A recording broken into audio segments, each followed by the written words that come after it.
Hello everyone, my name is Jaybird and welcome back to AIRIS. Without any further ado, let's get right back to where we left off last time.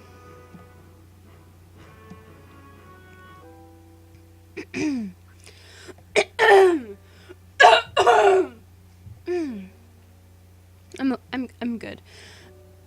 Actually, no. My fists collide with the trunk of the tree, with a satisfying thump over and over, leaves raining down on me from the shaking of the tree. The rough bark scratches against my hands, and I can feel the sticky wetness of blood. But the pain is muted by the rage still pouring through my veins 2 days after Everest's revelation.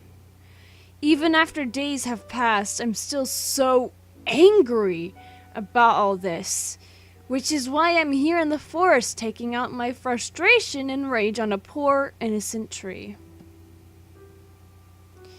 What is the worst part about all this? Why am I so enraged? What am I angriest about? The king's involvement in deception, Evra's lies, and her being a player. My freedom being robbed by an unknown creepy player.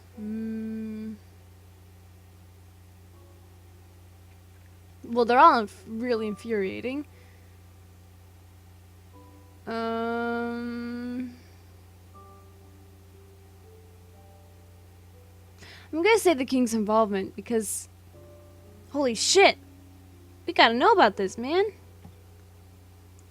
If Ever is right and the king did strike an agreement with the other realm somehow, how could he do that? How could he lie to us when we've done nothing but serve him faithfully? I would do anything for my country, but to deceive us as to what is happening to us in our bodies? That's just too cruel. Arg! It was a big arg. I give the tree trunk a particularly vicious punch and then bend over in exhaustion, panting and trying to catch my breath. Damn it! Damn this! Does Teddy know? Is she like everyone else in this town, keeping me in the dark on purpose? Why is the guild the only one being possessed by the people from the other realm? Why would the king have agreed to this arrangement? Why are we not allowed to know? Why has everyone been lying to us about us being vessels for the earthlings to possess? How much of my actions are my own? Are my thoughts even my own? In frustration, I swing my fist at the tree again, letting out a slow hiss at the sting as the skin on my knuckles breaks. Alia, please stop. You're going to hurt yourself. At Everest's sudden voice, I whip around with a scowl, taking a step backwards. What are you doing here? Are you stalking me? Where are you? Come out. Evra? No, Evelyn? Appears from behind some trees, raising both of her hands above her head in surrender. Surrender! Surrender! I pretend not to notice the endless sorrow and guilt in her eyes. What do you want? Alia, I'm not here to hurt you. Then what are you here for? Ever flinches at my tone, and she doesn't attempt to move any closer, staying at the edge of the trees. To say goodbye. Ever succeeds in grabbing my attention with that dramatic declaration, and my eyes fly to hers, startled. What? I'm going to be leaving for a while. I won't be aligned, using this body for a while. Wincing at the reminder of the real Ever, whose control of her own body is being taken away, my anger returns twofold. Good. Give Evra back her body. Evra doesn't react to my icy tone, and she merely nods, her eyes closing briefly. Yes, you're right. Of course I will. Well, I just wanted to let you know. That's all. Why? Why do you think I'd care? Ever falters, and despite myself, her muted responses and uncharacteristic uncertainty cause some of my anger to waver.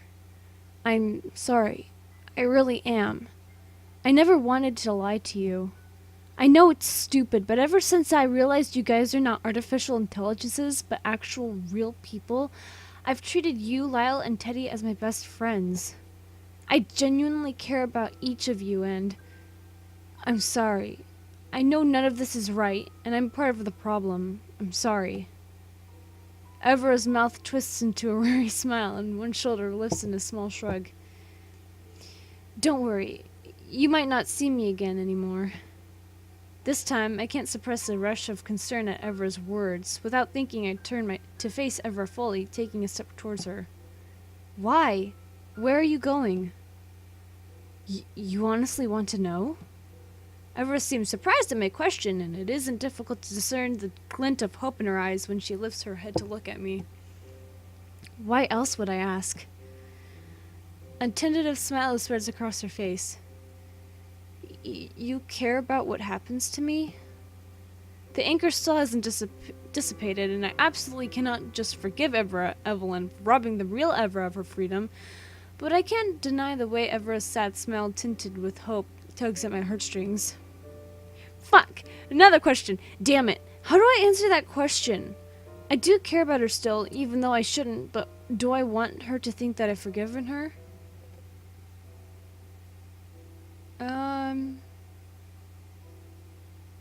I'm gonna say, of course I do.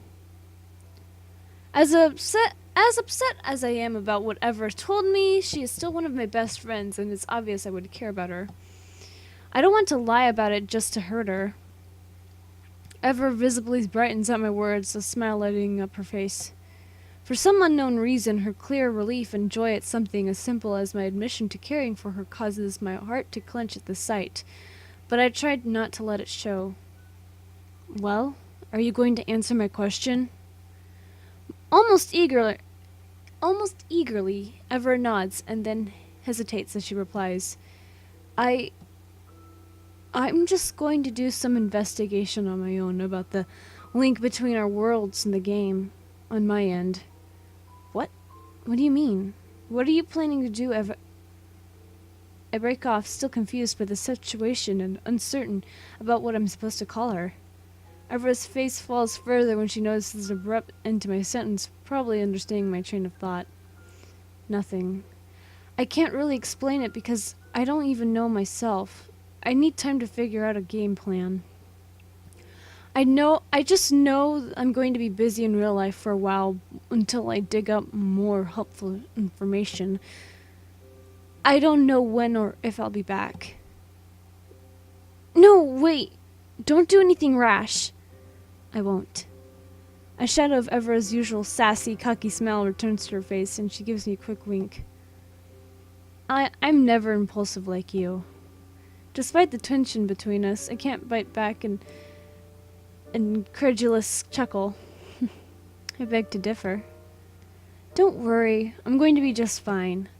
I know what I'm doing. I hope. Her reassurances do not sound convincing at all. I take another step forward, intent on demanding a further explanation and calling for a halt to her plans, but she speaks up before I have the chance to. There's another reason why I came to find you. Kylan. Someone mentioned seeing him in the forest, doing mother knows what, so he's definitely alive. Ever digs into her pocket and tosses a small, rolled-up piece of paper to me, which I barely managed to catch. That's his address. Took me much longer than I thought it would to find out where he lives. That guy seriously lives in the middle of nowhere and covers his tracks well. It was very difficult finding his house. At my lack of response, Ever gives a small shrug and an apologetic smile. I realize that this information is late, as you probably no longer need his help in curing what was never an affliction in the first place.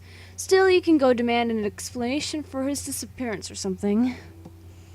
Or maybe I just talk to him about what happened. He used to be a vassal, right? Now that he's not in the guild anymore and is probably considered an NPC, maybe he knows more than we both do. I don't know. I'm just upholding my end of the deal as I had promised you. I clutched a small scroll of paper in my hand tighter, still not finding the words to speak. The fact that Ever remembered to seek out Kylan for me, even after everything that's happened between us, means more to me than it probably should. The awkward silence drags on, and Ever seems to finally give up on waiting for a reaction from me. She bobs her head twice and retreats to the trees, where she had appeared. Where she had first appeared from. Right. That's all then. I'll see you around, Alia. Please take care of yourself. Right before she leaves, I finally find my voice, even though it audibly trembles when I speak. Thank you. Take care of yourself as well. Evra's face breaks out into a breathtaking smile, and she gives a firm nod before disappearing into the forest, leaving me rooted to the ground and staring after her in sadness mixed with regret. Another round, please! Coming right up. Twirling the empty glass in my hand, I let out a long sigh. Despite my best efforts, thoughts of a certain strawberry blonde girl begin creeping into my mind again, and my brows furrow in concern. Damn it. I really hope she's alright. At the thought of Evra, my left hand reaches into my pocket of its own accord, fiddling with the scroll of paper that she had given me before she left. I have yet to unfurl the scroll of paper, let alone look for Kylan at his house. I don't know why, but I'm reluctant to do so. Perhaps part of me is waiting for Evra to return and bring me to Kylan's house herself. The forbidden thought pops into my head, and I scowl at myself. Damn it, where's that drink? Why is he so slow? Hey, did someone forget my I lift my head to yell for the tavern keeper again, and I immediately freeze when I catch a glimpse of the familiar strawberry blonde hair that has been haunting my thoughts. Evra. She's back. My drink forgotten, I scrambled to my feet and stumbled over to where Evra is talking to the tavern keeper with a small smile. The closer I get to them, the more obvious it becomes that something is off about Evra. Different. Maybe it's the way she carries herself, or the lack of her usual spirited glint in her eyes, or the meek, shy smile tugging at her lips. Maybe it's the quiet, uncertain tone of her voice, so different from the sassy, sarcastic Evra that I've come to know and love. My footsteps slow and realization dawns on me. This is the real Evra, who hasn't had an opportunity to be herself who hasn't had an opportunity to be herself for mother knows how long, except when Evelyn leaves to sleep at night. Evra hears me approaching, and she raises her head to look at me, a smile immediately spreading across her face. Hi, Elia. How are you today? She remembers me? She knows who I am? Right. Evelyn mentioned that we retain memories of the time when we are possessed. I force a smile to my face, which I'm certain comes out as more of a grimace. Hello, Evra. I'm good. You look a little pale. Are you feeling all right? Evra's cheeks turn a soft shade of pink, and I marvel at the fact that the real Evra is such an easy blusher. I'm fine. Thank you for the concern. I just don't really feel like myself this week. Probably just didn't sleep well the last couple of nights. I bite my lip to make sure I won't accidentally say what I'm thinking out loud. I think I can guess why Evra doesn't feel like herself. The wave of anger and frustration that rushes through me startles even myself. This isn't fair. This isn't fair to poor Evra at all, and it isn't fair to me or Lyle or Ridri or anyone else in the guild. Who can I blame, though? Oh my god. I'm so angry at everything and everyone involved, but most of all, I blame King Leo, the Earthlings who created the game, Evelyn.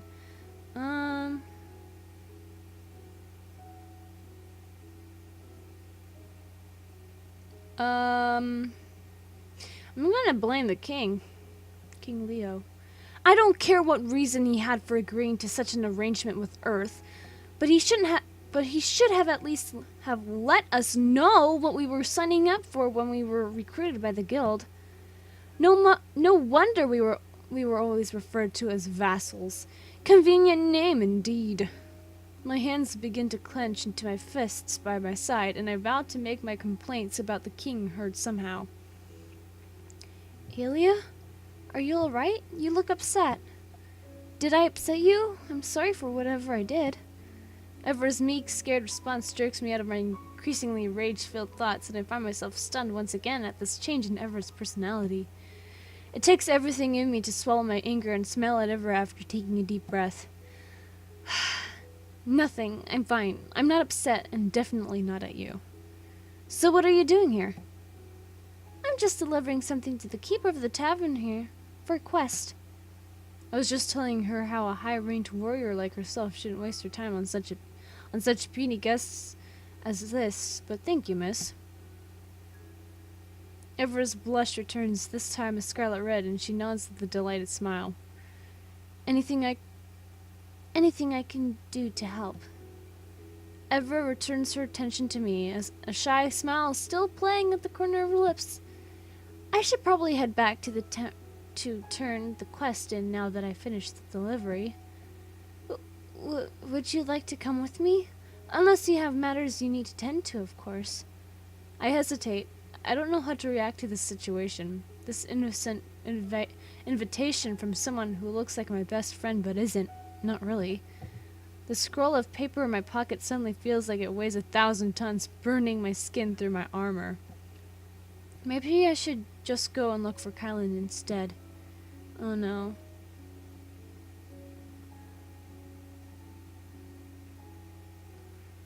Oh no, what do I do? I kind of want to go find Kylan because we haven't seen that guy in forever, man. We've been just focused on it Evera for so long. And now I want to go back to Kylan and be like, hey, boy, where you been? Show me your dick. I'm gonna say that. It's too strange. I need time to adjust to the truth that turned my world upside down. I can't just mingle with the real Ever right now, pretending like nothing is wrong when everything is. My hand slides into my pocket again, wrapping around the small scroll Evelyn had given me. I should stop my silly subconscious waiting for Evelyn's return and just set out to do what I have to do. With an apologetic smile, I can only shake my head at her. I can't. I'm sorry. I have another urgent quest I have to get to. Oh! With a deepening blush and an awkward fluttering of her hands, Ever nervously titters and begins furiously apologizing. I'm sorry, I didn't realize you have important business to... Oh, what am I saying? You're a powerful, highly ranked warrior. Of course you do. I'm sorry for asking you to accompany me on my journey for no reason. Please, by all means, don't let me keep you. You must be in a hurry. Unnerved by this Evra's attitude, so different from what I've known and gotten used to, I'm grateful for the opportunity to escape. I'm sorry, we can hang out next time instead. Of course, I'm sorry for keeping you. Nodding at Ever again with another tiny smile, I hurriedly make my escape through the doors, ignoring the tavern keeper's shouts behind me about the drinks I had ordered. I'll pay him next time I drop by the tavern. Ooh, nice house. I look up from the paper in my hand, slowing to a halt. This music is kind of creepy.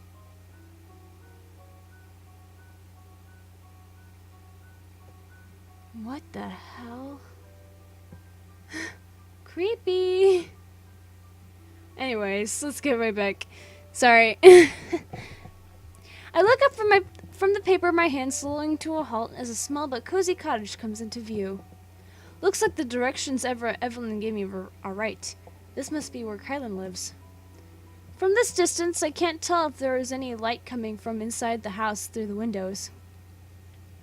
Somewhat nervous and slowly feeling like a creepy stalker, I inch closer to the house until I'm at the porch, my fist raised and ready to fall upon the door.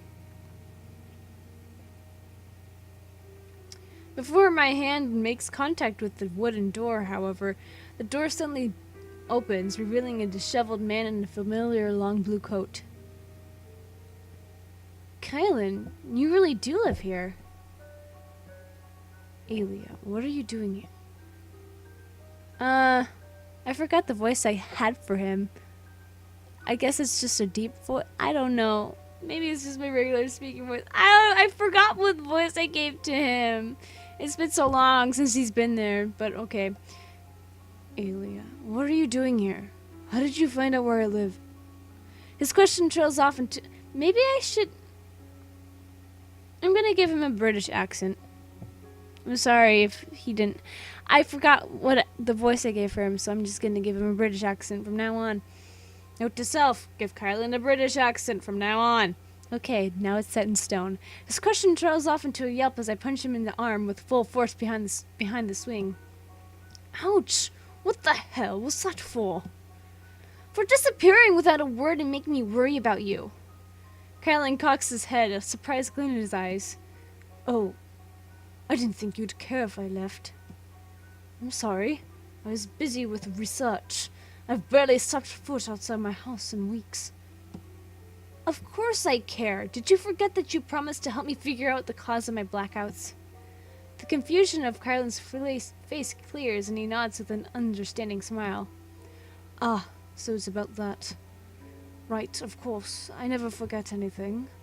About that. You don't need to pretend anymore. You know, don't you? About the game and Earth? Kylan's eyes widen to an almost comical size. Even though he immediately tries to restrain his surprise and regain his composure, it's too late. His reaction is all the confirmation I needed. So you do know about that. They did tell you after you retired from the guild. I assume you can also guess that my blackouts are not due to any particular affliction, just that the mind-altering spell previously placed on me seems to be malfunctioning somehow. Kylan is clearly guarded now, his face a blank mask that doesn't give anything away. I don't know what you're talking about. You do. We both know you do, so just drop the pretense. Despite my insistence, Kylan continues to shake his head, though he fails to meet my eyes. I don't. I really don't. Now, if you'll excuse me, I was in the middle of an experiment when I saw you from my window. I need to get back to it before something explodes. He moves to close the door, but I block the door with my foot.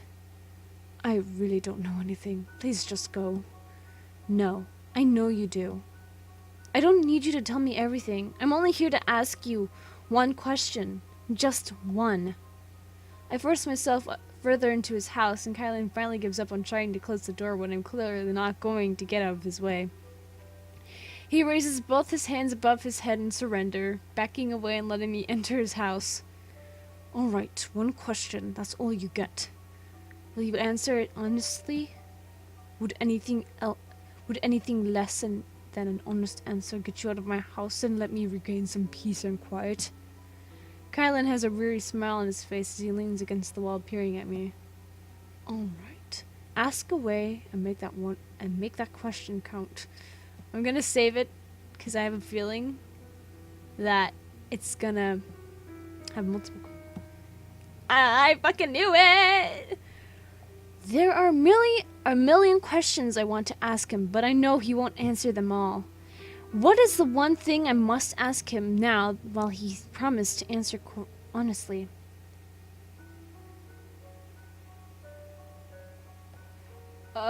Shit, I don't know.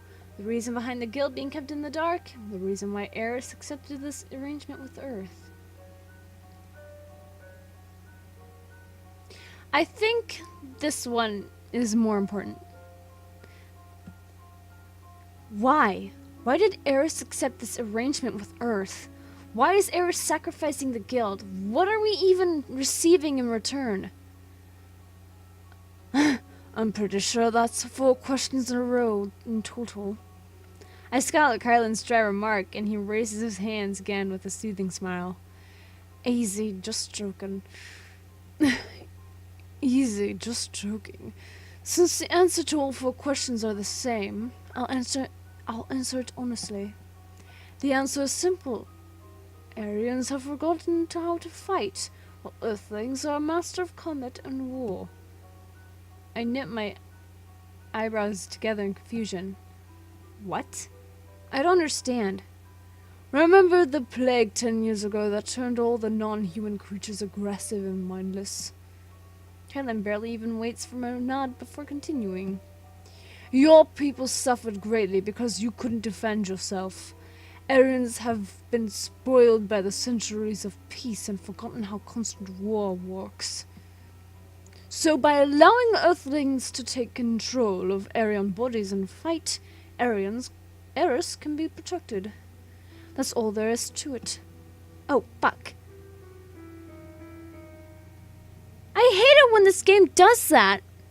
I think it's done, but it adds more, but I've already clicked on it and it's too late. Oh, fuck. Okay. Let's fucking load this again so I can fucking read that.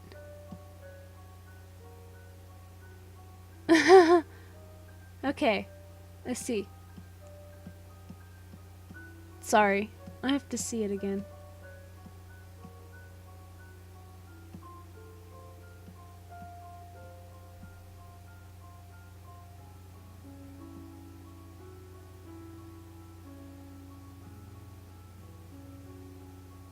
Okay, there we go. That's all there is to it. At least that's what I was told. Oh. I fall silent, thinking over what Kylan said. It does make sense. When the plague first broke out and waves of attack devastated the villages all across the country, we were helpless. Our pathetic defenses were no match for the mortal creatures that kept on reviving. In a desperate measure, the king established the guild and began recruiting soldiers, accepting only those who have nothing to lose and will throw themselves into the war fully without fear. Those whom nobody would miss if they were to sacrifice themselves for the country in battle. It must be why only the guild seems to be affected by the mind-altering spell and periodically possessed by earthlings. I see. Biting my lip, I raise my head to look at Kylan, and he seems to sense that another question is about to leave my mouth, because he begins to shake his head. No, I'm not saying any more than I already have. I've upheld my end of the deal. Please leave. Kylan opens the door, giving me an expectant look and waiting for me to leave. Unsatisfied with how little I managed to get out of Kylan, I briefly considered refusing to leave and demanding more answers. I have a feeling that he knows more than he's letting on. I can't help you anymore. If I tell you anything else, I'm going to get in trouble and be thrown into the dungeons. Please just go. I'm sorry, but I can't risk everything for your insatiable curiosity. If you really want to know more, go ask the king. He knows everything, much more than I do. He's right. I shouldn't drag him into this mess any more than I already have. I'd feel guilty if I got him in trouble with the authorities. Instead, I should be going to the only person who knows what's going on. The king who oversees everything that goes on in the kingdom. Yes, you're right. Thank you for your help and for that great idea. Wait, what? No, wait, Alia. I was just joking. How do you expect to just waltz up to the king and... Don't worry. I have a plan. I'll get out of your hair now. You got some fine-ass hair, by the way. Ignoring Kylan's warning, I turned and sprint out of his house, heading straight for Lyle's place to steal some magical potions from them to aid my infiltration. Oh, that is a lovely JPEG image.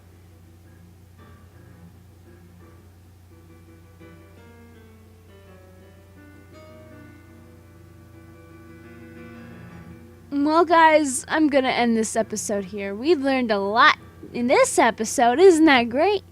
If you guys enjoyed this episode of AIRIS, leave a like down below, leave a comment down below, share it with your friends, subscribe if you haven't, ring that notification bell, and remember, die safely.